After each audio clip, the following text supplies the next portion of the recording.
రాష్ట్ర ప్రభుత్వం గ్రూప్ 1 ఉద్యోగాల నియామక కొలువుల జాతరని ఏర్పాటు చేసి ఈ కార్యక్రమంలో నాతో పాటు ఉప ముఖ్యమంత్రి వర్యులు బట్టి విక్రమార్క గారు, రెవెన్యూ శాఖ మంత్రివర్యులు మిత్రులు పొంగులేటి శ్రీనివాసరెడ్డి గారు, హైదరాబాద్ ఇన్ఛార్జ్ మంత్రివర్యులు మిత్రులు పొన్నం ప్రభాకర్ గారు, సహచర మంత్రివర్గ సభ్యులు జూపల్లి కృష్ణారావు గారు, మిత్రులు మంత్రివర్గ సహచరులు వాకిటి శ్రీహరి గారు, రాజ్యసభ సభ్యులు, లోక్సభ సభ్యులు, శాసనమండలి సభ్యులు, శాసనసభ్యులు, వివిధ కార్పొరేషన్లకు సంబంధించిన చైర్మన్లు, ప్రభుత్వ సలహాదారులు, తెలంగాణ రాష్ట్ర ప్రభుత్వ చీఫ్ సెక్రటరీ గారు, వివిధ శాఖలకు సంబంధించిన అధికారులు, పోలీస్ శాఖకు సంబంధించిన ఉన్నతాధికారులు, రేపటి తెలంగాణ భవిష్యత్తుకు పునాదులు వేయబోతున్న 562 మంది యువ మిత్రులందరికీ మనస్ఫూర్తిగా అభినందనలు తెలియజేస్తున్నా. అప్పుడప్పుడు కొంతమంది మిత్రులు అడుగుతుంటారు, తెలంగాణ ఎక్కడున్నది, తెలంగాణ ఎట్లా ఉంటుంది అని. ఆ మిత్రులందరికీ నేను ఒక్క మాట చెప్పదలుచుకున్నా, తెలంగాణ ఇక్కడనే ఉంది, తెలంగాణ ఇట్లనే ఉంటుంది.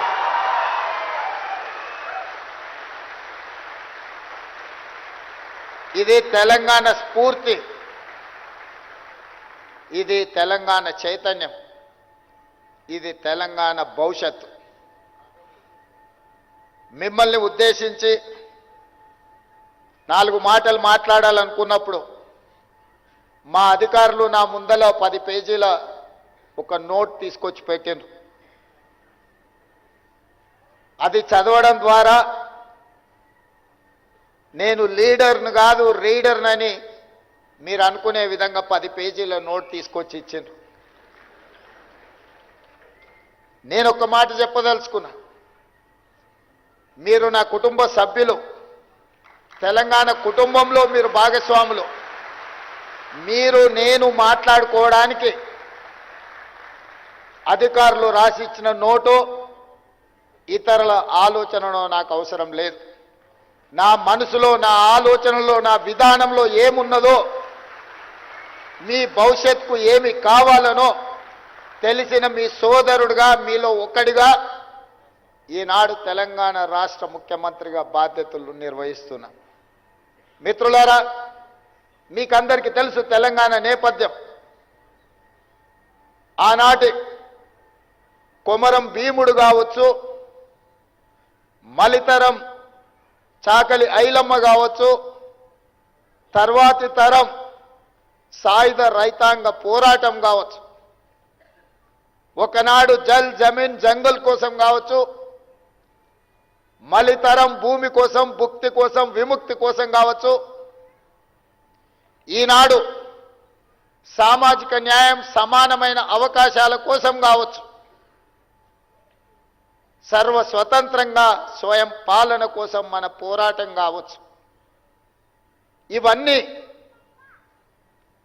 తెలంగాణ సమాజం ఒక చైతన్యంతో కూడిన బాధ్యతతో జరిగిన పోరాటాలు. ఈ పోరాటాలలో వేలాది మంది అసూలు బాసిరు. ఈ తెలంగాణ గడ్డకు ఒక చరిత్ర ఉన్నది, ఈ తెలంగాణ గడ్డకు ఒక పౌరుషం ఉన్నది, ఈ తెలంగాణ గడ్డకు ఒక వీరోచితమైన గాథలు ఎక్కడికెళ్ళినా, తండాలలో, గూడాలలో, మారుమూల పల్లెల్లో ఎవరిని కదిలించినా, ఏ జాతిని కదిలించినా ఈ తెలంగాణ స్ఫూర్తి కొట్టొచ్చినట్టుగా కనిపిస్తుంది. కానీ కొంతమంది వాళ్ళ ఆలోచనలో, వాళ్ళ భావ దారిద్ర్యమో, వాళ్ళ అవగాహన లోపమో, ఒక కుటుంబం కోసమో, ఒక రాజకీయ పార్టీ కోసమో తరతరాలుగా 6 దశాబ్దాలు కొట్లాడి సాధించుకున్న తెలంగాణ ఒక కుటుంబం లేకపోతే ఒక రాజకీయ పార్టీ ప్రయోజనం కోసమని వాళ్ళు భ్రమలు చెందడం మనందరం కళ్ళతో చూసినాం. కలిసి వచ్చి 2 సార్లు గెలిస్తే ఆ గెలుపు కారణం వాళ్ళు కారణ జన్ములని భావించారు. కాలం కలిసి వచ్చి గెలుపుకు కారణ జన్ములు కావాల్సిన అవసరం లేదు. కొన్నిసార్లు భావోద్వేగానికి లోనైన మా యువత మంచి జరుగుతుంది, మా అవకాశాలు మెరుగవుతాయి, మేము ఆశించిన ఫలితాల కోసం ఈ ప్రభుత్వాలు పనిచేస్తాయని చెప్పి ఒక నమ్మకం, విశ్వాసంతో వాళ్ళకు బాధ్యతను అప్పచెప్పితే విశ్వాసఘాతకులుగా మారి మీకు అన్యాయం చేసి నమ్మక ద్రోహులుగా ఈ చరిత్రలో నిలిచిపోయినరు, కాలగర్భంలో కలిసిపోతారని చెప్పి నేను సందర్భంగా తెలియజేసుకుంటాను. మిత్రులారా, మీరు ఆలోచన చేయండి. మీ నేపథ్యం ఏదైనా ఉండొచ్చు. ఒక ఉపాధి హామీ కూలీ కుటుంబ సభ్యులు అయి ఉండొచ్చు. మారుమూల ఆదివాసి గూడాలలో ఉండే ఓ గిరిజన బిడ్డ అయి ఉండొచ్చు. లేకపోతే దళిత వాడల్లో నుంచి వచ్చిన నిర్లక్ష్యానికి లోనైన జాతి అయి ఉండొచ్చు. లేదా పట్టణ ప్రాంతాలలో చదువుకున్న యువకులు అయి ఉండొచ్చు. మీరు ఈనాడు చైతన్యం కలిగి 4 లక్షలకు పైగా పరీక్షలకు అప్లై చేసుకొని 3 లక్షల మంది పోటీ పడితే అందులో నుంచి 562 మంది సెలెక్ట్ అయినారు. మా చీఫ్ సెక్రటరీ గారు 1:700+ అన్నాడు. నేను అలా అనుకోవడం లేదు. 1:3 lakhs, ప్రతి ఒక్కడికి ఇంకొకటి పోటీనే. పరీక్షలు రాసిన 3 లక్షల మంది ప్రతి నిరుద్యోగ యువకుడితోని పోటీ పడ్డట్టే.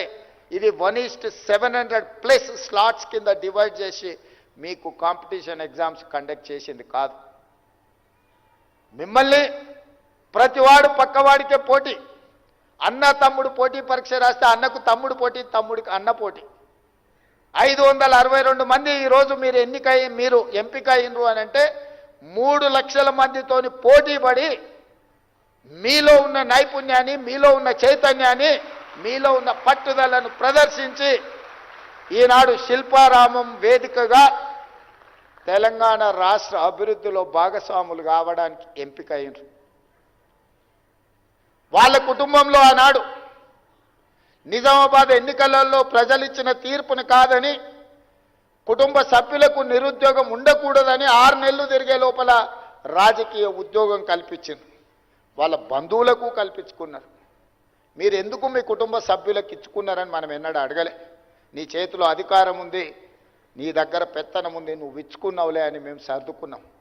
కానీ 2011 ఉమ్మడి రాష్ట్రంలో గ్రూప్ 1 పరీక్షలు నిర్వహిస్తే 2023 వరకు దాదాపుగా 12 సంవత్సరాలు గ్రూప్ 1 పరీక్షలు నిర్వహించలేదంటే, తెలంగాణ రాష్ట్రంలో 10 సంవత్సరాలు పరీక్ష నిర్వహించలేదంటే ఇంత బాధ్యత రహితమైన ప్రభుత్వం ఎక్కడైనా ఉంటుందా? వ్యక్తులు ఎవరైనా ఉంటారా? వాళ్ళ ఉద్యమకారులని నేను అడుగుతున్నా.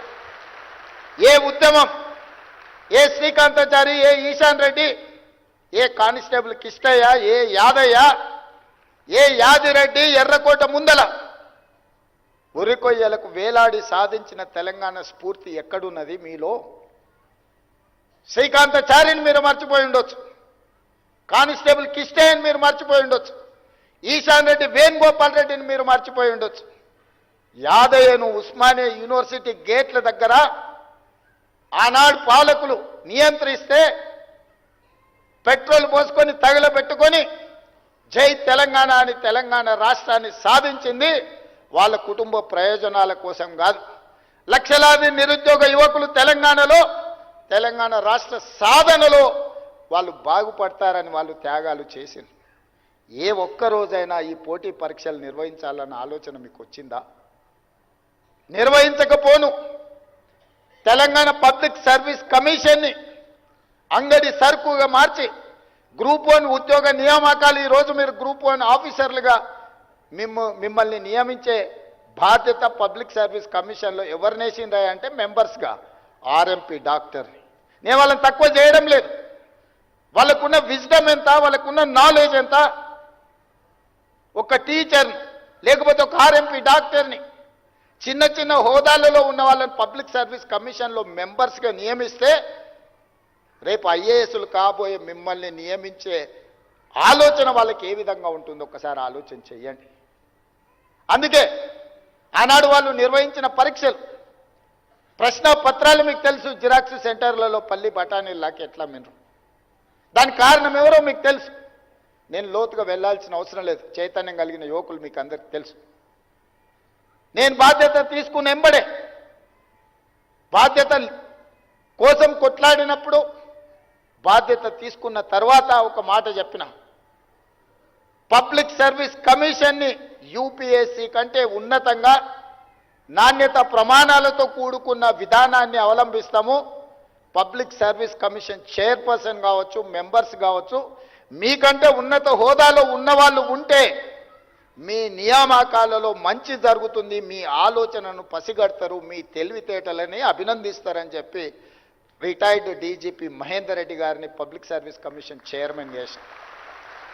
జేఎన్యూ రిజిస్ట్రార్ని, ఒక ఐఎఫ్ఎస్ ఆఫీసర్ని, ఒక గ్రేడ్ 1 మున్సిపల్ కమిషనర్ని, ఈనాడు ఐఏఎస్లను ఐపీఎస్లను, ఒక యూనివర్సిటీ వైస్ ఛాన్సలర్ని ఈరోజు పబ్లిక్ సర్వీస్ కమిషన్లో సభ్యులుగా నియమించడం జరిగింది. ఇవన్నీ రాజకీయ పునరావాస కేంద్రాలు కాదు, ఇది తెలంగాణ పునర్నిర్మాణం.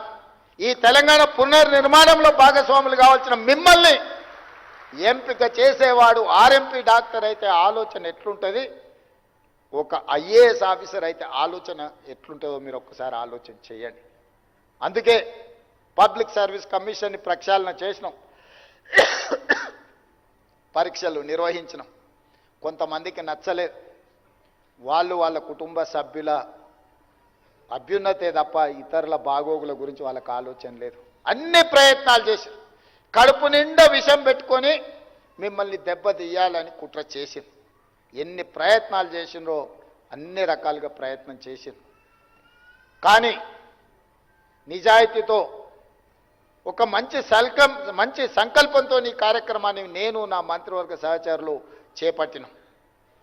నాకు దేవుడి పట్ల నమ్మకం, విశ్వాసం ఉన్నది. మంచి చేస్తే తప్పకుండా మంచి జరుగుతుందనే నమ్మకం నాకున్నది.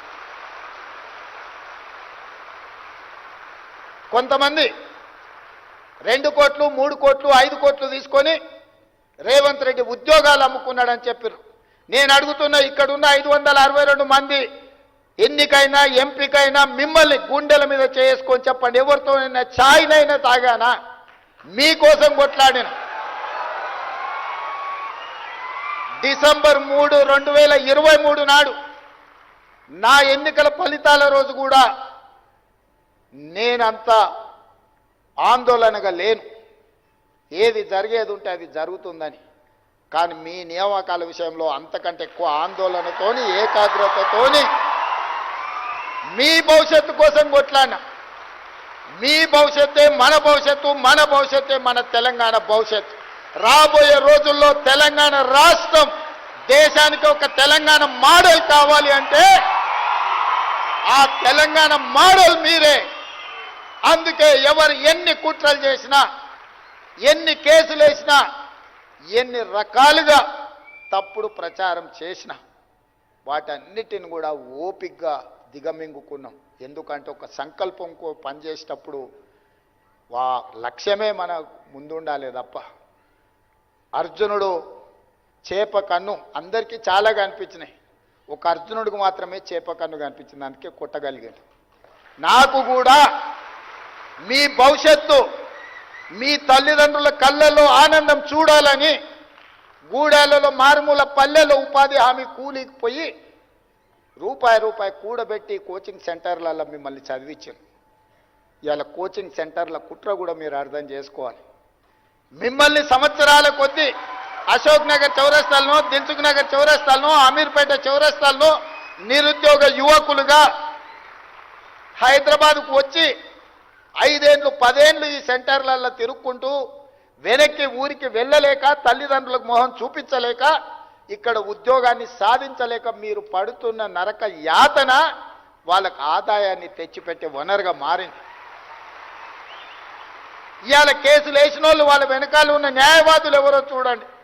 లక్షల కోట్ల రూపాయల ఫీజులు ఇచ్చి ఎవరు వాదిస్తున్నారో ఆలోచన చేయండి. ఇవాళ అందుకే ఏది ఏమైనా ఎవరు ఏమనుకున్నా తెలంగాణ భవిష్యత్తు నిర్మాణం చేసే అవకాశం మీ చేతిలో ఉంది. ఈరోజు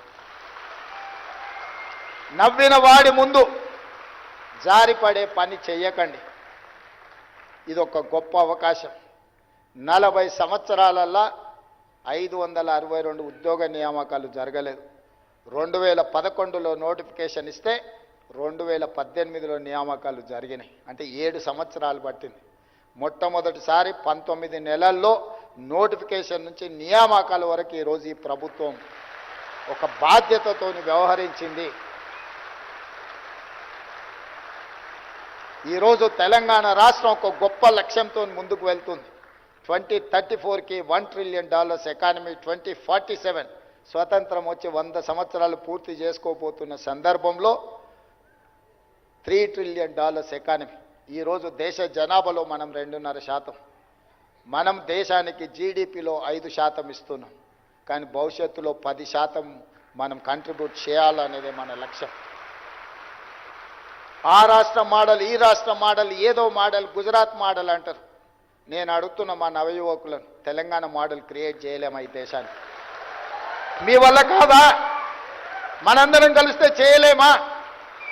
2047 లోపల ఈ దేశంతోనే కాదు, ప్రపంచంలో ఉండే గొప్ప నగరాలతోని పోటీ పడే విధంగా తెలంగాణ రాష్ట్రాన్ని తీర్చిదిద్దాలి. ఆ లక్ష్యంగా మనం పని చెయ్యాలి. ఈ రోజు నుంచే మీరు మీ మనసులో ప్రతిజ్ఞ తీసుకోండి. తెలంగాణ రాష్ట్ర పునర్నిర్మాణంలో భాగస్వాములు కావాలి. చివరగా ఒక్క మాట, అప్పుడప్పుడు మా రామకృష్ణారావు గారు, మా బట్టి గారు నేను మాట్లాడుకుంటుంటాం. రాజకీయ నాయకులకు, ప్రభుత్వ ఉద్యోగులకు ఒక సిమిలారిటీ ఉంది. ప్రభుత్వ ఉద్యోగంలో కానీ రాజకీయాలలో చేరినప్పుడు చాలా గరం ఉంటారంట. కొంతకాలం అయినాక కొంచెం నరం అవుతారంట. ఇంకొంత కాలానికి బేషరం అవుతారంట. అంటే గరం నుంచి నరం, నరం నుంచి బేషరం. ఇది పరిణామ క్రమం జరుగుతూ ఉంటుంది అని ఒక నానుడి ఉంది. ఈ నానుడికి ఇది తప్పు అని నిరూపించే బాధ్యత మీ దగ్గర ఉంది అని నేను భావిస్తున్నా. మీరందరూ కూడా ఖచ్చితంగా తెలంగాణ ఉడుకు రక్తాన్ని ప్రదర్శించి తెలంగాణ భవిష్యత్తు నిర్మాణానికి మీరు సహకరించాలి. పేదవాడు, నిస్సహాయుడు నీ దగ్గరకు వచ్చినప్పుడు సహాయం చేసేటప్పుడు మీ కళ్ళల్లో మీ తల్లిదండ్రులు గుర్తు రావాలి. మీ తల్లిదండ్రులు 90% ఇక్కడ ఉన్న వాళ్ళు పేదరికం నుంచే, మారుమూల ప్రాంతాల నుంచో, గ్రామీణ ప్రాంతాల నుంచి వచ్చారు. రేపటి నుంచి మీరు అధికారులు కాబోతున్నారు, ఆఫీసర్స్ కాబోతున్నారు. నిన్నటి వరకు మీరు నిరుద్యోగ యువకులు, గ్రామీణ ప్రాంతాలలో ఉండే సామాన్యమైన కుటుంబ సభ్యులు. కానీ ఈ రోజు నుంచి తెలంగాణ రాష్ట్రాన్ని నడిపించే యంత్రాంగం, అధికారులు, ఆఫీసర్స్. ఈ రోజు నుంచి మీ టైటిల్ ఆఫీసర్. ఈ ఆఫీసర్ అనే పదానికి ఎంతో ఇంటెన్సిటీ ఉంది, ఎంతో బలం ఉంది. ఈ బలాన్ని మీరు అంచనా కూడా వేయలేరు. మీకు అన్ని డోర్లు ఓపెన్ అయితే ఎక్కడికి వెళ్ళినా this is green card, green channel for your future. ఒక ప్రజాప్రతినిధికి, ఒక ఉన్నతాధికారికి ఎక్కడికి వెళ్ళినా డోర్లు ఓపెన్ అయ్యేది. కొన్నిసార్లు జీవిత కాలంలో కూడా ఆ డోర్ మన కోసం ఓపెన్ కాదు. కానీ ఒక అధికారి, ఒక ప్రజాప్రతినిధి అయినప్పుడు ఆ డోర్లు అన్నీ ఓపెన్ అవుతాయి. ఇంత గొప్ప అవకాశం మాకొచ్చింది, మీకొచ్చింది. మీరు మేము కలిసి తెలంగాణ నిర్మాణంలో భాగస్వాములం అవుదామని తెలియజేస్తూ మరొక్కసారి మీ అందరికీ, ముఖ్యంగా ఇక్కడున్న నిరుద్యోగ యువతీ యువకుల యొక్క తల్లిదండ్రులకు మనస్ఫూర్తిగా నేను అభినందనలు తెలియజేస్తున్నా. మీరు కన్న కలలు నిజం కాబోతున్నాయి. ఇక్కడ ఉన్న వాళ్ళందరూ కూడా తల్లిదండ్రులను మంచిగా చూసుకోండి అని సూచన చేస్తున్నా. తల్లిదండ్రులను మంచిగా చూసుకోకపోతే తొందరలోనే చట్టం తెస్తున్నా, 10% మీ జీతం కోసి చక్కగా మీ తల్లిదండ్రుల ఖాతాలు వేస్తా.